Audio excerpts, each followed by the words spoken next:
চিকিৎসায় গাফিলতির কারণে প্রসূতি মৃত্যুর অভিযোগ, আর এই অভিযোগকে কেন্দ্র করে সোমবার রাতে ধুমধুমার পরিস্থিতি তৈরি হলো মালদার চাঁচলের এক বেসরকারি হাসপাতালে। চিকিৎসকের বিরুদ্ধে তুমুল বিক্ষোভ দেখালেন মৃতার পরিবারবর্গ সহ পাড়া প্রতিবেশীরা।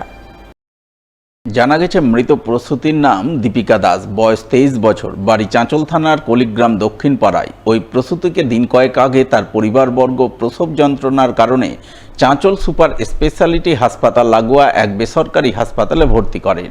সেখানে সিজারে তিনি যমজ কন্যা সন্তানের জন্ম দেন। জন্মের পর যমজ কন্যা সন্তান সুস্থ স্বাভাবিক থাকলেও ওই প্রসূতির শারীরিক অবস্থার অবনতি হয় বলে খবর।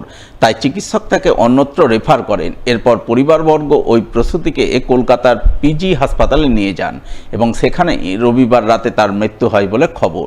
এরপর পরিবারবর্গ মৃতদেহ নিয়ে সোমবার রাতে চাঁচলের ওই বেসরকারি হাসপাতালের সামনে নিয়ে গিয়ে চিকিৎসায় গাফিলতির অভিযোগ তুলে বিক্ষোভ দেখাতে শুরু করেন।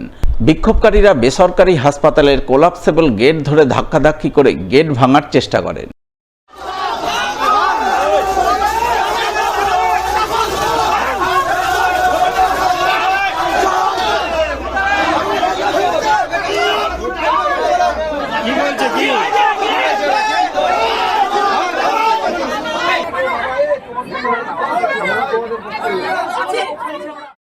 ঘটনায় বিক্ষোভকারী মৃতার পরিবারবর্গের অভিযোগ, চিকিৎসক ভুল চিকিৎসা করেছেন। সেই কারণেই সিজারের পর প্রসূতির শারীরিক অবস্থার অবনতি হয়।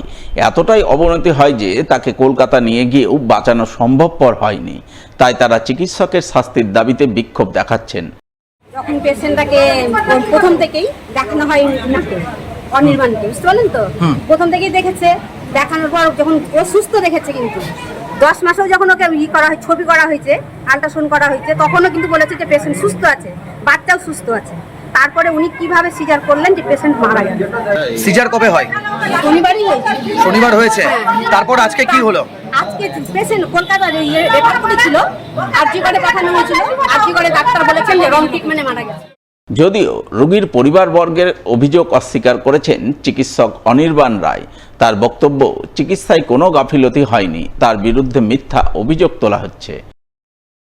অপারেশন করেছিলাম, সিজার করেছিলাম আমি, কিন্তু কর্তব্যের গাফিলতি যেটা বলছে সেটা একদমই ভুল। সেটা কোনো কর্তব্যের গাফিলতি হয়নি। পেশেন্টকে যেরকমভাবে দেখার কথা প্রত্যেকবার অপারেশনের পরে এবং মাঝখানে পেশেন্ট যখন একবার ব্লিডিং হয়, সেই ব্লিডিংয়ের ম্যানেজমেন্ট সেটা আমি নিজে দাঁড়িয়ে থেকে করা। পরবর্তীকালে যখন রাত্রিবেলায় তার হার্টে কিছু সমস্যা মনে হয় আমাদের, তখন রাত্রিবেলা ওকে রেফার করে দেওয়া হচ্ছে। এবং সেটা বাড়ির লোকও জানে যে আমি কীরমভাবে দেখেছি, বা হসপিটাল সে তারাও জানে যে আমি কীরমভাবে যখন যা সিচুয়েশন হয়েছে সেগুলোকে সেভাবে ম্যানেজ করছি। কর্তব্যে গাফিলতির জায়গাটা কোনোভাবেই সত্য নয়। ইংরেজবাজার পঞ্চায়েত সমিতির অর্থানুকূলে ড্রেনের কাজের শুভ সূচনা হয়ে গেল কোতোয়ালি গ্রাম পঞ্চায়েত এলাকায়। সোমবার সন্ধ্যায় নারকেল ফাটিয়ে কাজের আনুষ্ঠানিক শিলান্যাস করলেন পঞ্চায়েত সমিতির সভাপতি রাজেশ পাল। তিনি ছাড়া উপস্থিত ছিলেন কোতোয়ালি গ্রাম পঞ্চায়েতের উপপ্রধান প্রসেনজিৎ দাস সহ অন্যান্যরা। তারা সকলে মিলে ইংরেজবাজার পঞ্চায়েত সমিতির পঞ্চদশ অর্থ কমিশন থেকে প্রায় 4 লক্ষ টাকা বরাদ্দে এদিন ড্রেনের কাজের শিলান্যাস করেন বলে জানা গেছে। আমাদের উপপ্রধান সাহেবের কাছে আমাদের দাবি ছিল যে আমাদের ড্রেনটা খুব দরকার ছিল। ড্রেন হলো, আমাদের লাইটের প্রবলেম ছিল, লাইট হয়েছে। তো আমাদের মার্শালের দরকার ছিল, মার্শালের কাজও হয়েছে, খুব ভালো কাজ হয়েছে আর হচ্ছে। এবং আমাদের মাননীয় মুখ্যমন্ত্রী মমতা ব্যানার্জির অনুপ্রেরণায় আমাদের এইখানে কোতোয়ালি অঞ্চলের এই এলাকাতে আমাদের একটা কংক্রিট ড্রেনের শুভ সূচনা হলো। আমাদের এই এলাকার যারা স্থানীয় রয়েছেন তাদের দীর্ঘদিনের এই দাবি ছিল, এখানে ড্রেনের প্রায় 50-55 মিটার এরকম একটা ড্রেনের খুব জরুরি ছিল। তো সেটা আজকে বাস্তব রূপ পেল আর কি। সেটাই আজকে এখানে উদ্বোধনের মাধ্যমে তার শুরু করা।